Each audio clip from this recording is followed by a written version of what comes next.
Howdy, y'all. I'll be doing my media analysis on pregnancy and abortion in Sex and the City. So, Sex and the City is a show about a group of women who are very open about their sexual experiences. And in this particular episode, Miranda here has determined that she's 3 weeks late for her period, and she tells her friend Carrie that she is pregnant and is not keeping the baby.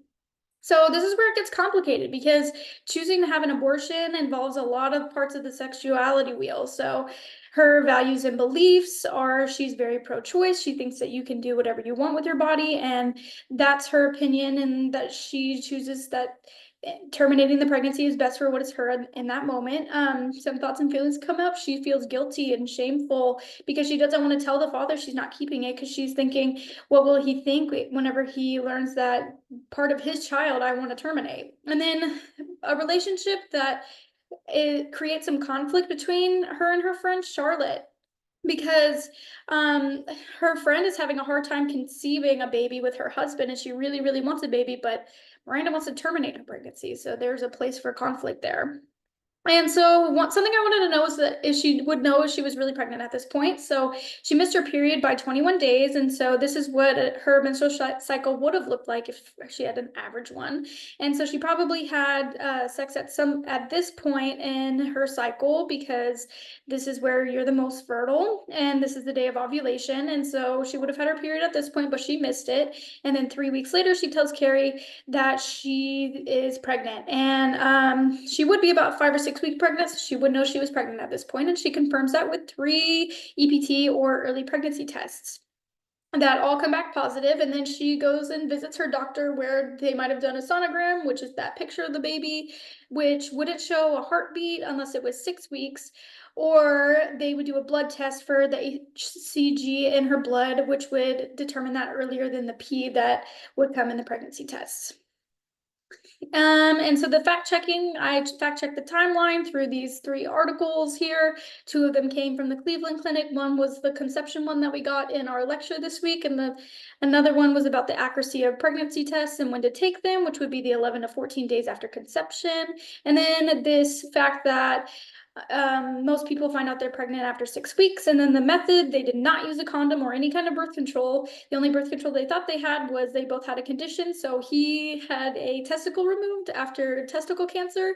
And then she had a lazy ovary, which still allows you to ovulate. And then fertility is not affected by the removal of a testicle. And then her thoughts and feelings are confirmed by what we learned in the abortion unit from the Emory University and the Guttmacher Institution. She was worried about her finances and timing and that she wasn't with her partner. And so the benefits are that it highlights the need for safe sex practices like using a condom no matter what, because you can get pregnant even when you think you won't. And then it accurately depicts what to do when you think you're pregnant. So take pregnancy tests, go to the doctor to determine you're pregnant and catch it early so you can know what to do next. And then it shows how different bodies had different capabilities. Like her friend was unable to get pregnant, but she was, even though one had a condition and the other didn't. And then a room for improvement would be a scene with the doctor's visit, because that would help to show what kind of test they use and what that would look like, and then her raw emotions and everything like that. And then adding a disclaimer that removing a testicle does not reduce fertility, because there was a scene where she said that he only had 3 sperm, but that's not true.